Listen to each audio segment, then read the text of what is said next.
Welcome to GlideChat, where we give you the rundown of all things ServiceNow. Let's talk about the now, right now.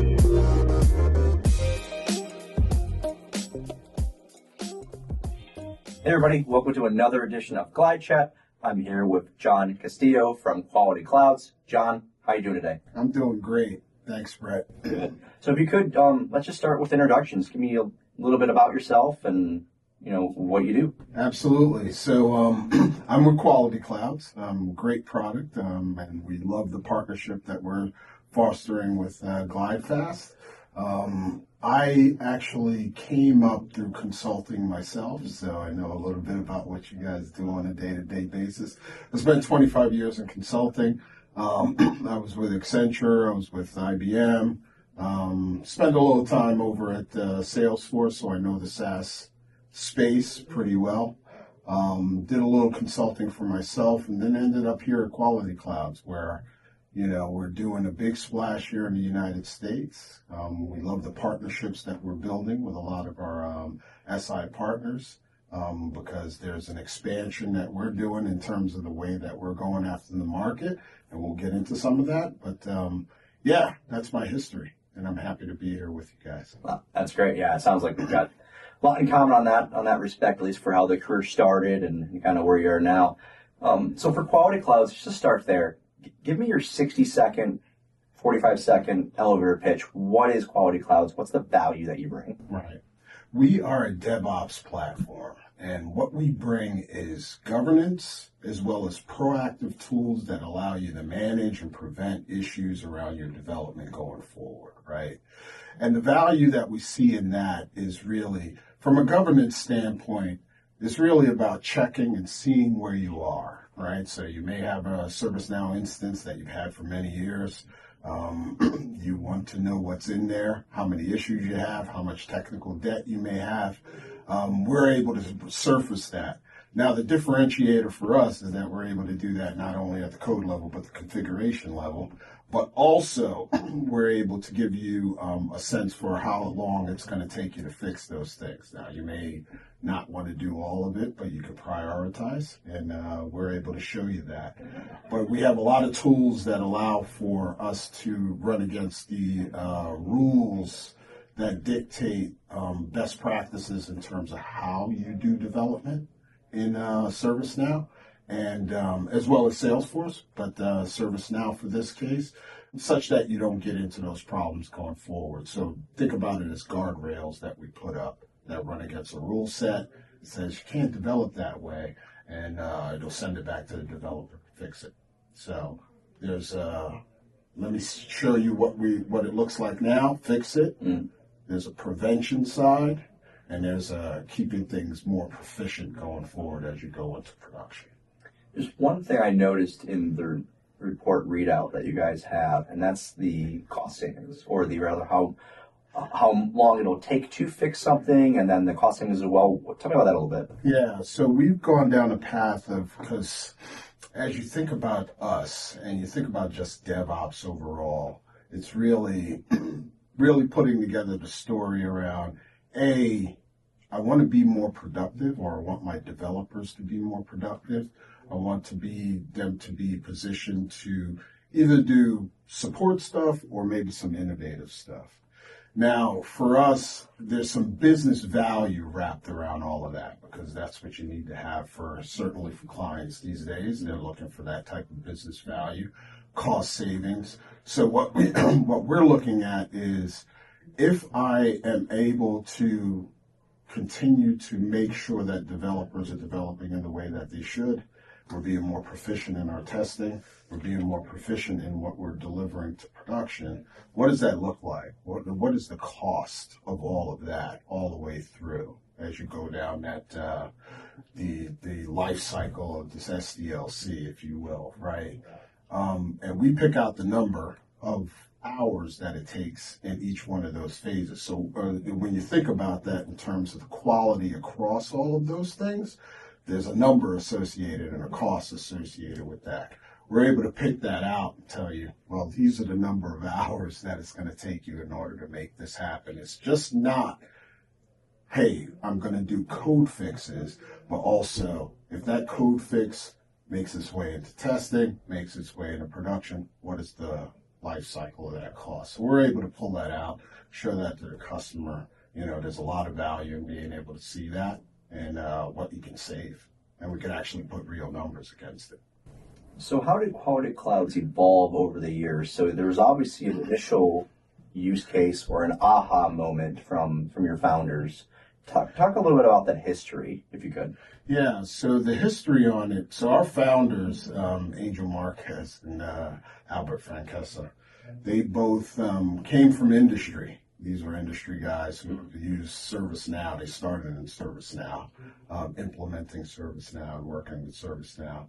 But they came upon some issues as they were doing development and seeing how developers were actually developing on the platform. There's very customized ways of doing things. So the original use case was really, how do we get developers to develop in a more efficient and productive way? And when you think about ServiceNow and you say to yourself, there are best practices that are wrapped around those things, how are you able to collect all of those that are coming from the industry or the development side of things, but package that in such a way that it's within the tool and you're able to leverage that to make developers more standardized and efficient, right? So that was the original sort of idea around it. As the tool was built out, as Quality Clouds came into being, it started to evolve into, okay, now I understand that, but what does that mean in terms of the technical debt, right? And what does that look like? What does technical debt even really mean to the organization, right? As it started to extend, then there came into places where, okay, we can actually have developers work in a very different way, meaning that it's more standardized in terms of the way that they're going to do development going forward. So it started to get itself into more of what the quality gates, right, capability within the tool, where you're able to gate off what's going on, right, and it's able to send it back.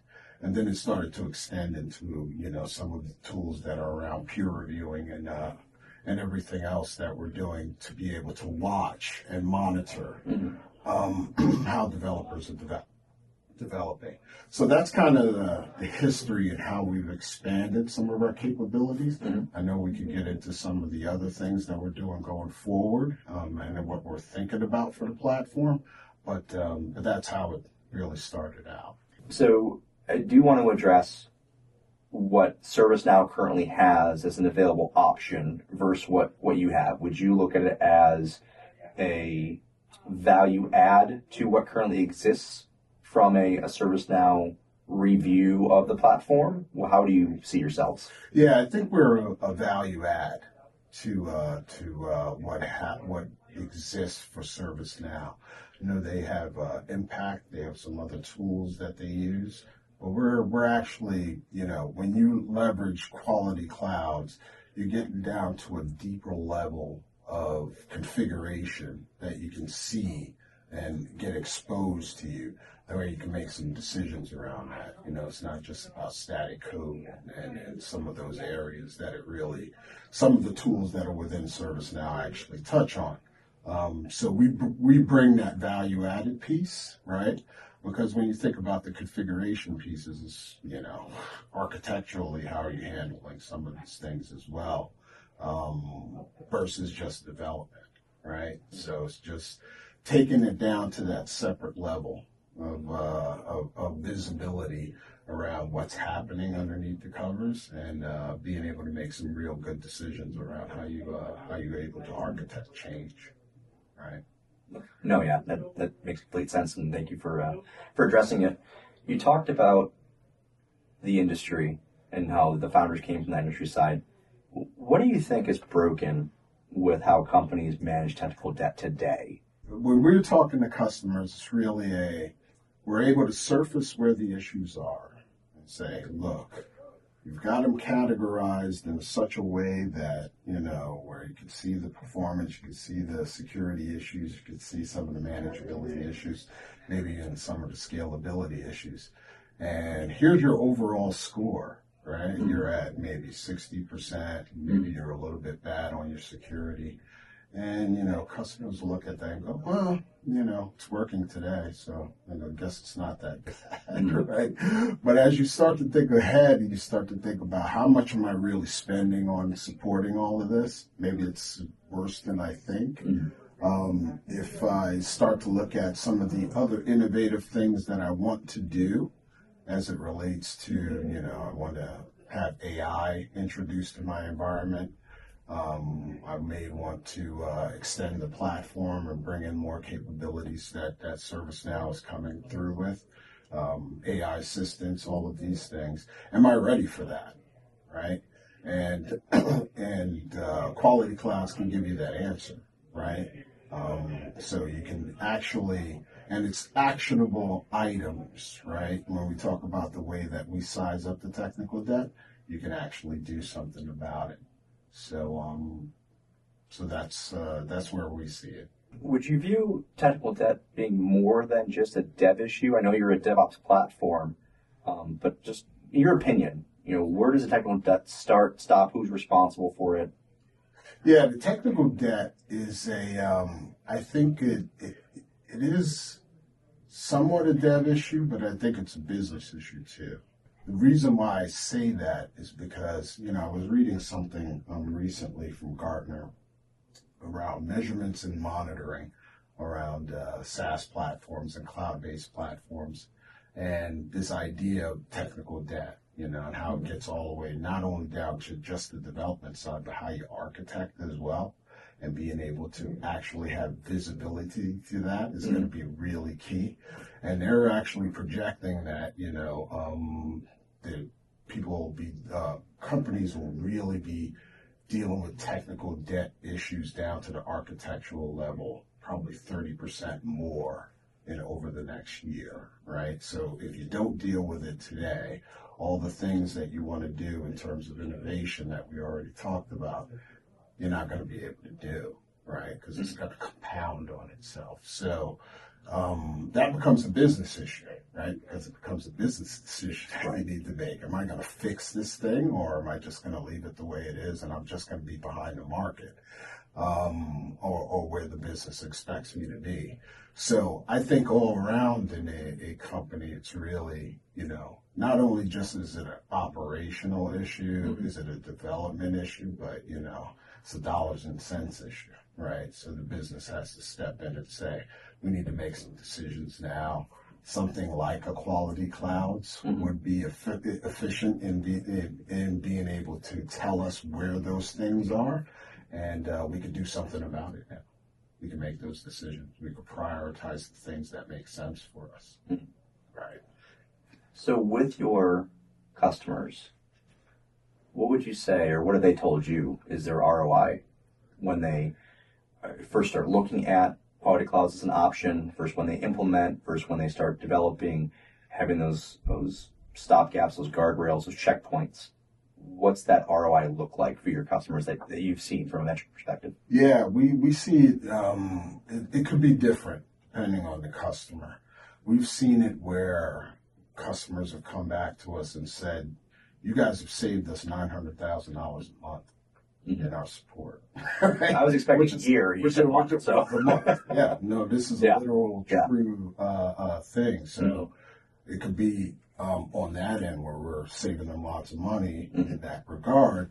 And then there are other customers who are coming back and they're saying it's more of a productivity thing for us, right? So I get productivity gains by using your tool where I could divert resources to do other things, right? So I don't need 10 or 12 developers doing my support work. I could do it with 6, or I could do it with 8. I could divert those resources off. So it really depends. But when we come in, we generally do something in the way of a business evaluation, right? Where do you want to get to? And what kind of investment are you going to make up front? And what does that mean to you in terms of the work that you're going to do and execute against? And we could tell you, back of the envelope math on it, to tell you exactly, kind of where you're going to end up, right? And what kind of a return you would get on your investment. So we do a bit of a business evaluation, and then, customers, they make those decisions. And we usually come out pretty good on that, right? When they invest in us, they usually get that return pretty quickly. When we're looking at different technologies, platforms, partners in the ServiceNow ecosystem, GlideFast has made an investment in reaching out and developing those new partnerships and bringing in new solutions so that we don't have to say no when we're looking to addressing pain points and problems with our customers or our prospects and saying, what keeps you up at night? How can we help you get past this, right? What's important to you, kind of a thing. We've made those decisions to partner with companies like yourself, and more recently, X-Type is one of the newer ones that we have. And so we were talking the other day, and they said, we have a partnership with Quality Clouds. So what does that partnership look like between, basically two different DevOps tools? How do you guys work together? Talk about that a little bit, how your solutions work together. Yeah, so we did a lot to bring in some of our solution partners and our ISVs that we work with. And the real thinking around it is, when you think about the DevOps platform or the story around DevOps, right, there are a lot of pieces to it. We have a concept we call shift left, right? So we deal with what's in the IDE. The development environment is where we like to play. Although we do have parts to play within the cycle of quality across the board, and we understand that, there's certain capabilities we don't have on that side. So we don't do a whole lot in testing. We don't do any of the release stuff, all of that. So we knew we had to forge these partnerships because the value that we see is really being able to connect or interconnect with some of the best-in-class tools that are out there, X-Type being one of them. Another one we work with is Capado. We also work with them as well for some of the integrations, especially in the ServiceNow space, where they're starting to do more and more. Automate Pro is another one that we have an integration with, because all of these, when you think about sort of the basket of tools that are within that DevOps space, it makes sense for us to integrate with each one of them, because a lot of them don't deal too much with the development environment and what's going on in the development environment. So that gives us sort of a differentiator that they're interested in. So there's the entry point and then the handoffs that we do over to them to make sure that we have that complete picture of what DevOps looks like for customers, right? And then when going back to your point around, ROI, when you start to expand some of that ROI story across all of those different pieces, it becomes a bigger return on investment for clients as well. Right, there's a greater story to tell around how they do DevOps going forward and how they become more efficient. No, I agree, and that's great. Thanks for touching on that with X-Type and the other partners that you're working with. I do want to shift a little bit over to you personally. We've learned a lot about Quality Clouds and what you guys can offer, but now you're going to be in the hot seat. I just want to know a little bit more about your background with your, how you came up in this space. So if you want to just go through a little bit of your history, that'd be great. Yeah. As I said, I've been in the consulting game for a long time. I started way back in the 90s, the gray hair comes from somewhere. It's experience. That's all experience, yeah. That's what we call it these days. Yeah, I spent 20 years at Accenture. So I was there. I was tech arc for most of my career. I was a dev guy.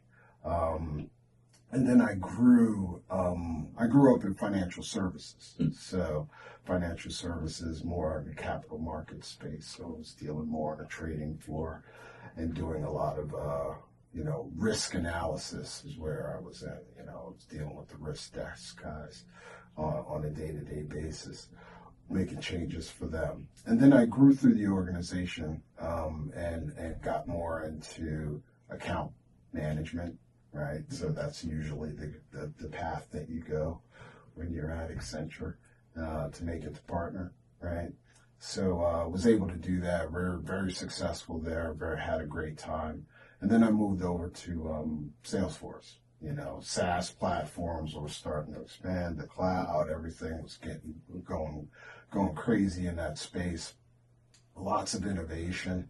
And went over to Salesforce and was working in their customer success group, where I was helping to build out what they had in financial services around banking and capital markets. So I spent about 3 years there. Great group of people, had a great time there. And then I moved over to IBM, where I was helping them to build out their Salesforce practice in financial services.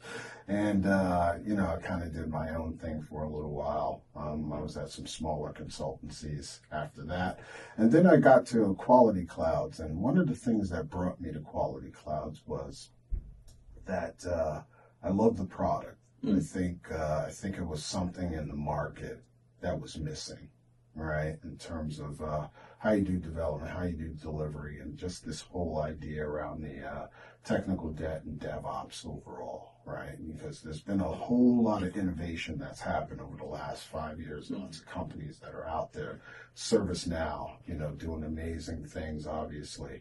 But the thing that was missing is, how are we making sure that we're delivering at the kind of scale that's expected, or what ServiceNow would look for, what your customers would look for, et cetera. And there was a gap there. And I think Quality Clouds filled it very well, at least on the development end.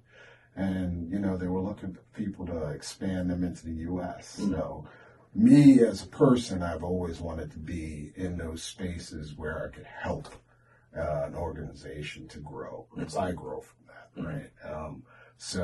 I've been very excited about those things. And when they knocked on my door and they asked me, "Hey, John, you want to come on?" It was an absolute yes.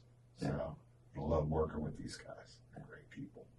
That's great. I want to get into a little bit more about you, but first, you have to have some war stories from the last, 20, 30 years of your experience there. What would you say, we're not naming names, we're not naming and shaming, but if you look at the customers with the most, say, shocking technical debt or the most complex system, it could be Quality Clouds, it could be your prior engagement in your consulting. What have you seen? I'll do two. I'll do one in the prior, okay, because I've been around so long, so I don't want to, cord myself off just the last 3 years. Right. But in my history, I was on an engagement where I just become like a program manager, right? Mm-hmm. So usually, I'll use one name, this is Accenture, because we have been doing a business with a large insurer, and they're in several countries. They're global for us. And the reason why I was there is because they were going to implement a risk analytics tool at the time. And this was going to be a big move for them to be able to manage their portfolios going forward. Have great visibility into it and be able to make quick decisions. But the teams were going to be global as well. So as you can imagine, we were in 3 countries in the U.S. We're in India as well as Japan. And we're in 3 states. So we're in Illinois, we're in down in Georgia as well as New York. So I'm the program manager, and I have to take all this tons of building the plan. I got to go out, I got to meet everybody, I got to build up the team. And I was actually in 3 countries and 3 states in 2 weeks. My wife thought I was a nut, right? Yeah. But I was able to get through it. And one of the, from a technical perspective, doing the implementation wasn't as bad. There was heavy amounts of customization that need to happen. But as you know, data migrations are always the most painful part, especially when you're talking about different ways of managing data privacy across different countries and how you do that. How are you going to develop? We're better at it today, but way back then we weren't as good at it, right, in terms of how we manage data and handle data and all the integrations that we had to do and how we check in with the business over in Japan and make sure that they were comfortable in some of the reporting aspects. And it was from a operations perspective, there was a lot to do. But from a technology perspective, there was a lot to do. You know, it wasn't always clear how you, we're better at it today, obviously, in the ways that we manage data. But back then, it was just a lot of it was manual. There was a lot of manual push. There was a lot of manual uploads. There was a lot of manual downloads. There was a lot of that. So it was painful from that perspective. So that was probably my worst. I still tell that story today, even though it's about 18, 19 years ago, right? From a quality cloud's perspective, the worst we've seen, there is a more of an electronics manufacturer down south, and we went in and we said, hey guys, we'll do a scan for you, and just to show you what you got going on behind the scenes there. And we were able to run that scan, and it came back with 500,000 issues. We had it almost broke our system. There were so many. And so we were to work that through. But the amount of technical debt that they had to get to those issues would take them at least 100 years to really fix it. All right? Yeah. Literally. Yeah. So so we had to have that conversation with them. At that time, they were like, we're not going to deal with this right now, but we want you guys to come back and really show us what this is all about. So we're still having those conversations, but that's probably the worst we've seen. I mean, it really, our product guys really scratched their heads on this. They were like, whoa, we've never seen that before. So, it's pretty interesting. The other one that was close to that was, I believe it was a utilities company out in Europe, and I'm only getting this secondhand because I've been with the company for about a year, and they had somewhere close to about 200, almost 300,000 issues that they had in one instance. Yeah. And we thought that was amazing. Yeah. But we broke it with this other company. And you definitely have to make that decision as an organization. Do we fix it? Yeah. Or do we just pull what we can and then Z-boot and then move forward from there and put everything back on kind of a thing? Exactly. It really boils down to not just an ROI conversation, but a time. Right? We'll be able to perform our upgrades in the middle of this, and it takes a while to get the best practices put in there. Yeah, because the takeaway for us was that you're going to need some help. You need maybe a GlideFast to go in there and help you to think this one through, and what the best practices out in the industry would dictate around how you deal with this kind of situation. And then obviously you got to make a decision as to, like you said, do I fix it? Which probably doesn't make sense if I have that many issues. Yeah. Or do I just divert and move over to a brand new platform? Right. And what is that going to take from me? And just a business case against both of those. Yeah. So they're still thinking about it. We'd love to be able to bring you guys in on that conversation. Absolutely. But it's funny you bring up that use case or that example. I had something similar back.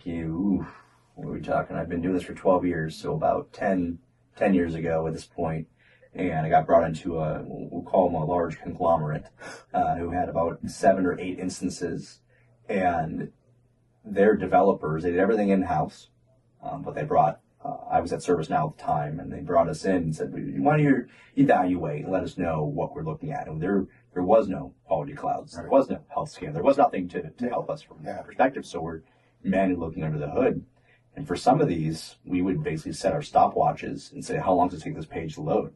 We're talking 30, 40 seconds. Wow. So we're not talking 1 or 2 seconds trying to get that down to milliseconds. It was an eternity for their end users. Wow. And so we look under the hood and we're like, well, a couple questions for you. Why didn't you use a UI policy for this? Why did you code all this out longhand?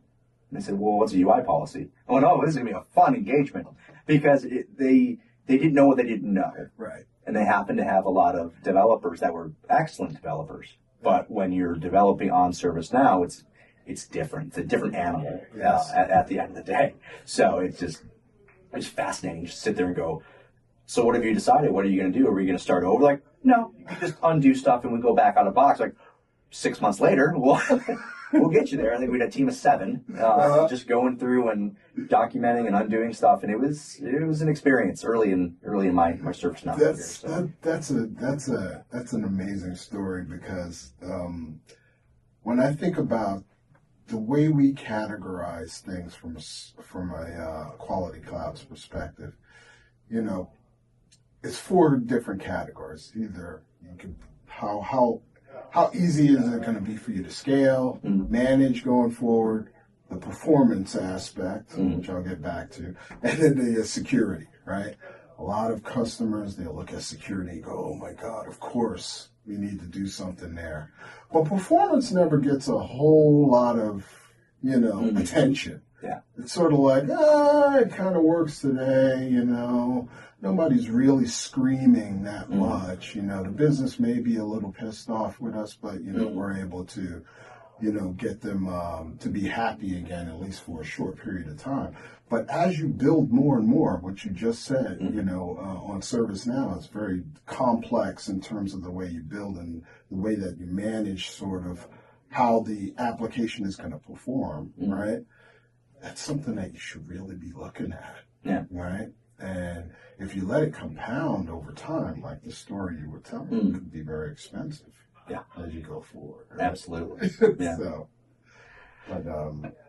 So with Quality Clouds investing heavily on the ServiceNow side and the Salesforce side, why those platforms? Do you have a lot of other platforms that exist out there, a lot of competition to ServiceNow?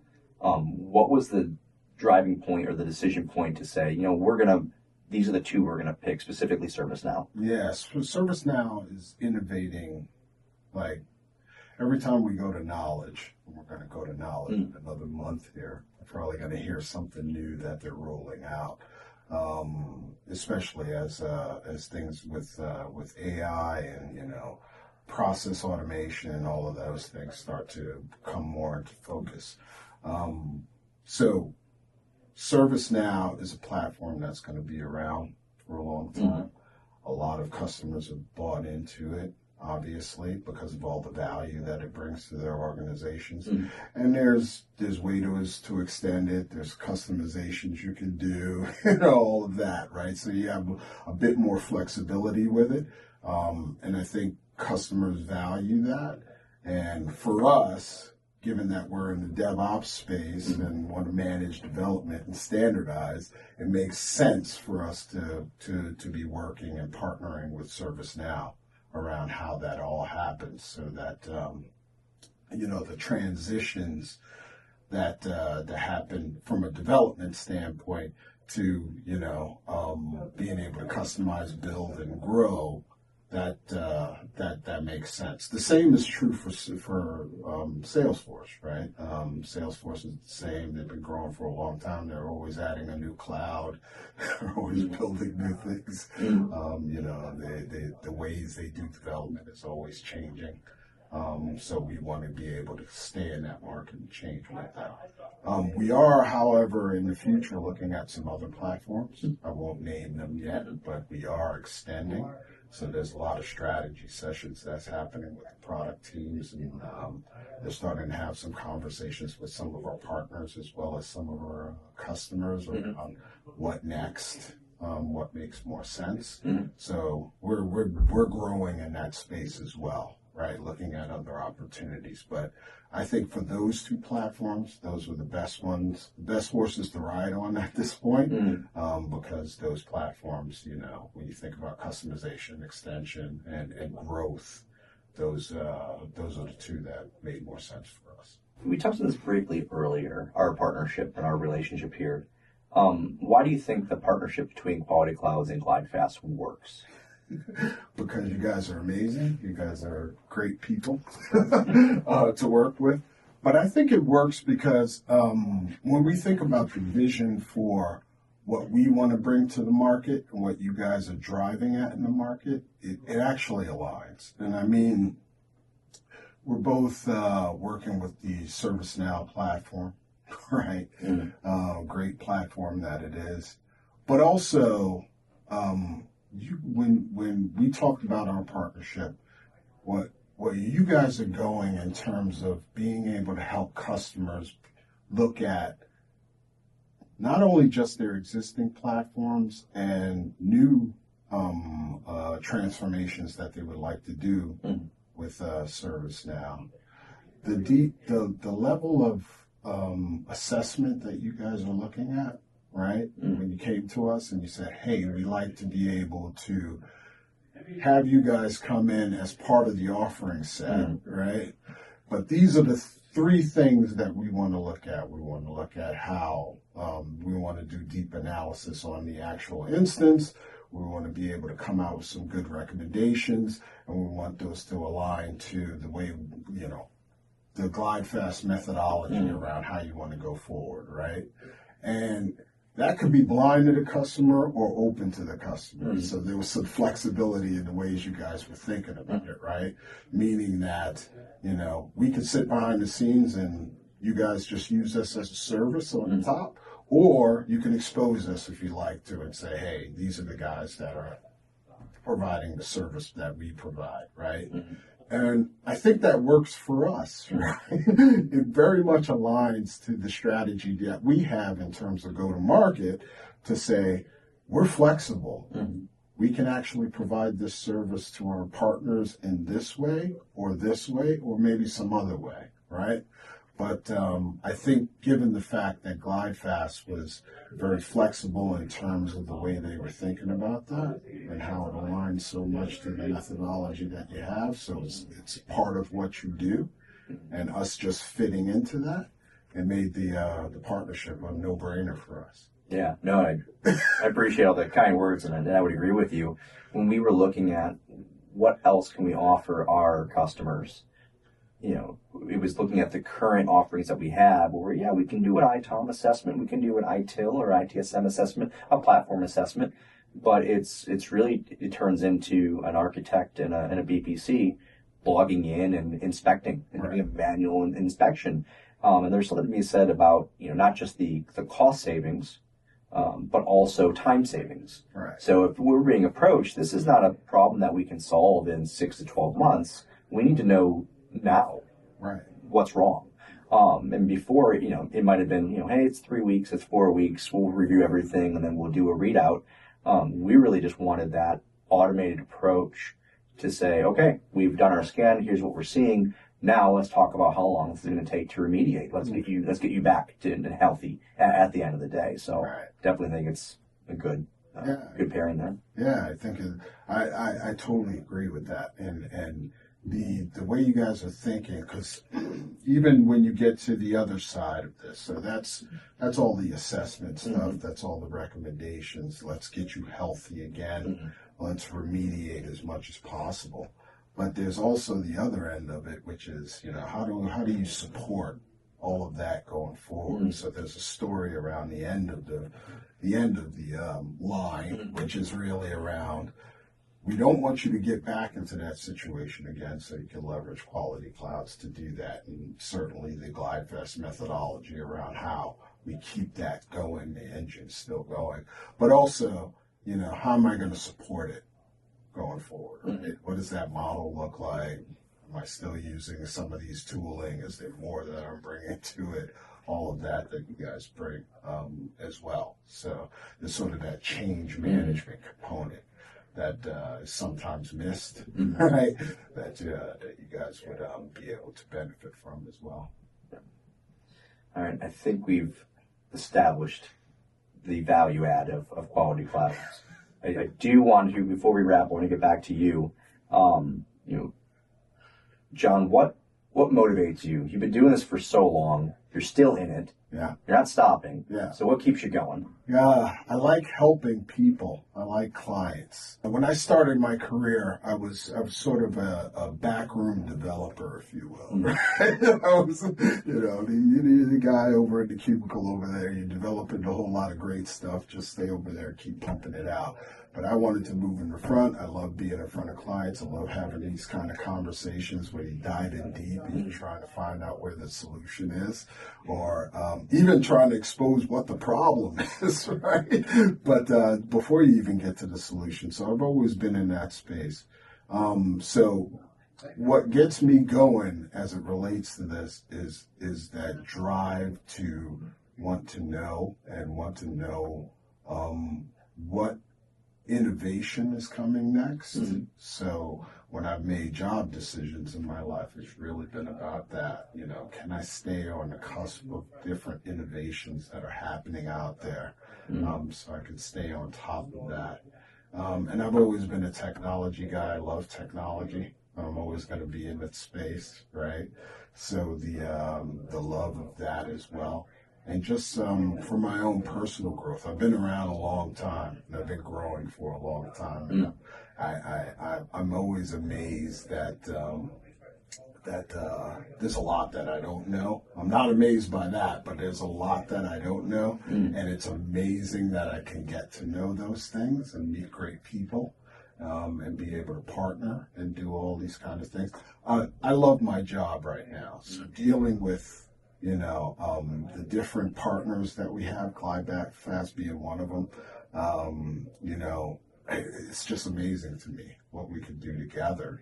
And when we can go in and dig in and figure out what makes sense for both of us, both organizations, that makes me happy, gets me up, has me thinking, wants me to bring new ideas to the table. All of that is great to me. I love it. From a personal level, what would be something that people might be surprised to know about you? Let's go a little bit deeper, John. Yeah. I'm a pretty happy guy. I have a great family. I have 2 kids. One just getting ready to leave college, and the other one's getting ready to go into college. So I have that as well. I have a great wife. Love her very much. We've been together for about 25 years. So I'm a family guy. I work really hard. I've been, as I've talked about, I've been in this business for a long time, especially consulting. And we know that consulting can be a grind, right? So, still love it though.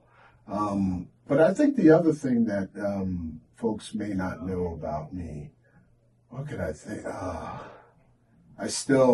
I'm a pretty healthy guy, meaning that, I'm up in age and up in years, but, I still go to the gym. I still run. I can say what's up. Yeah. I can still do all those things. And I'm still very, I've had a good life, and I've had a good, interesting experience in this life. And I've been able to meet some great people along the way. And those things really, when you think about all your experiences that you have, we always try to think of them in moments along the way, right? This moment and that moment, this was great, that was bad. I've had more good moments than bad ones, I could say, with confidence, and it makes me happy. It really does. And I've got great kids, I've got a great family. We have a good life, and the fact that I could do things like this is amazing to me. I've never done anything like this. I never thought I would. So this is what keeps me going. That's amazing. What about travel? What's the most interesting place you've been, or favorite place that you've ever been in the world? My favorite place that I've been to in the world, well, I've been to 2 good places, so I'll do a number 1 and number 2. And we talked about this a little bit before the pod started. I've been to India, and I was there for 6 weeks, and I was doing a big engagement that I was starting up. So I was starting up a big development team out there. So I had to be out there for 6 weeks, and we were just starting the delivery center that we had out there as well. And what was amazing about that experience was the city that we were in, which was called Chennai. I think it used to be called Madras, but it's on It's on the eastern side of India. And what's so amazing about that is that the city was building at the same time that, so you could see the amazing growth that was happening at that time. There were skyscrapers being built up. They were starting to pave the roads, but they also still had farming parts of so it was sort of like mixed together. But it was kind of amazing in that, my family had the opportunity to go out there with me because I was going to be out there so long. But it was amazing to see the change in the culture that was happening out there. There were some people who owned cars. There were a lot of people who didn't own cars. So it was all kind of mixed in. But, I've been out there recently, and you wouldn't even know that sort of thing was happening. That transition was happening. It's so much more cosmopolitan now. But that was a great one. The second one was Japan. When I went out to Japan, I was out in Tokyo for probably 1 week, a month, for about 7 months, and it's just an amazing culture out there. Everybody keeps to themselves. The food was great. When you engage people, they're very happy to talk to you and deal with you. It was just a great time. I had such a great experience out in Japan that was not like any other place I've been, because the culture was, you could tell the culture was very different from the United States, obviously, but everybody seemed to understand that there was a way of working together. There was a way of talking to people. There was a way of walking. There was a way of, even when there were crowds. So I was on a crowded train one time, and these people, it seemed like everybody understood how to stand, how to hold the pole. It's like I was the only one who didn't know. All right, I didn't know what was going on, but I got acclimated after being out there for a while.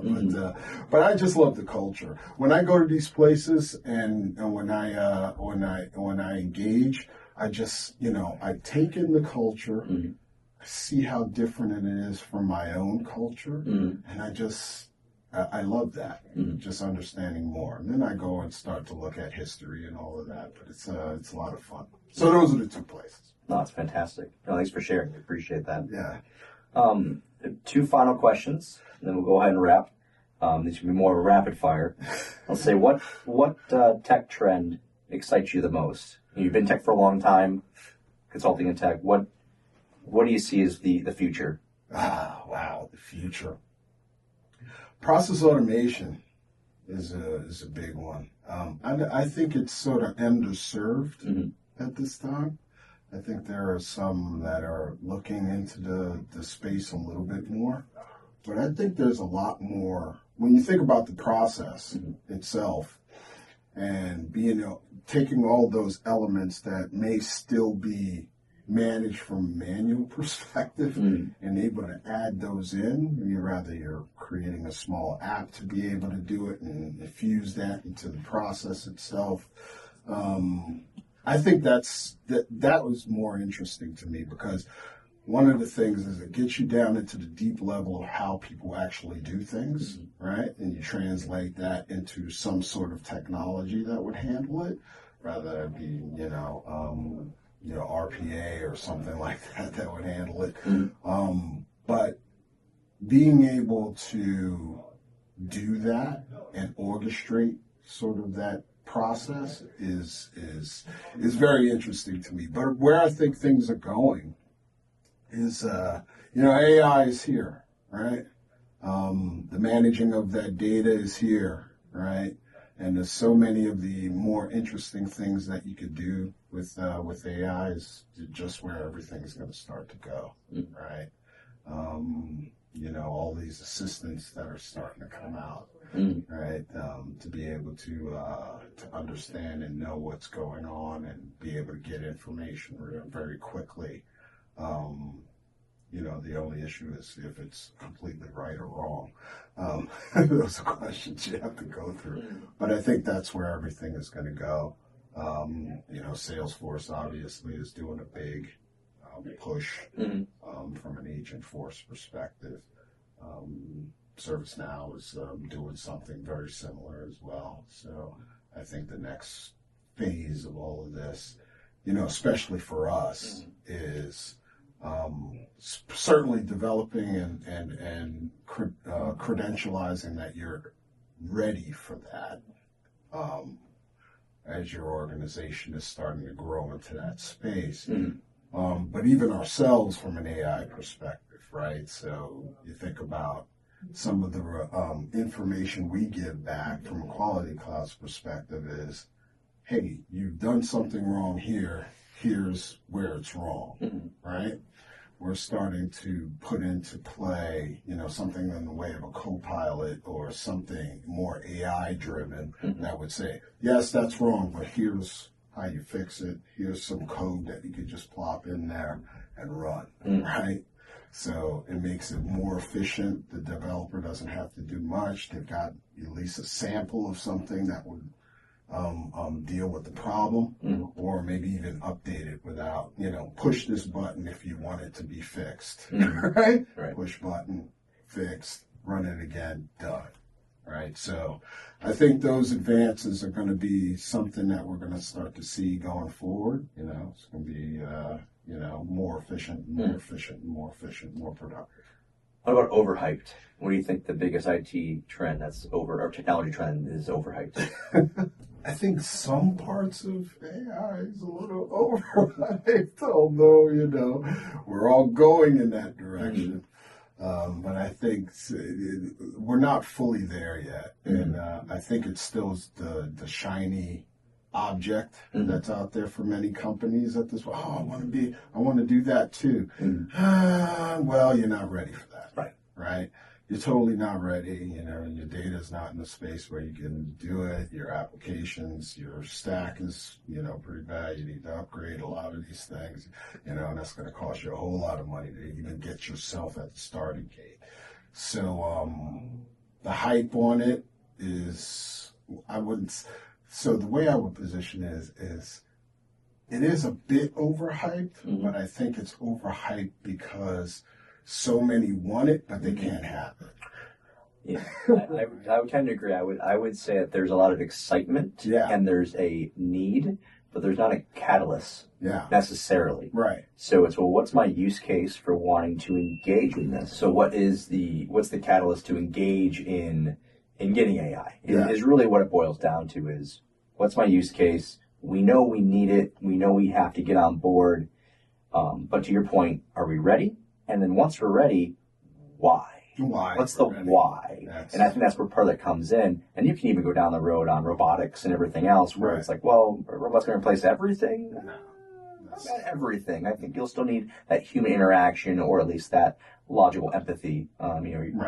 Your AI bot can only be so humanistic. We're years away from getting to the place where I think what people think in their minds AI is going to do for us versus what it really is. I think the reality is we're not there yet. There's some great advances, some good stuff that they're doing, but it's still sort of in that space, just like you said, the use case, what's really driving it?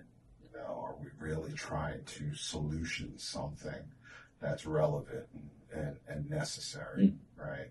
So, I agree, totally. All right. Well, on that note, I appreciate your time. Thanks for coming out to talk to me, and thank you everyone for joining this episode of GlideChat. Thank you, John. Thank you, sir. Do you have a topic in mind that you'd like to discuss? Reach out to us at glidefast.com and subscribe to our podcast for new episodes. Thanks for listening.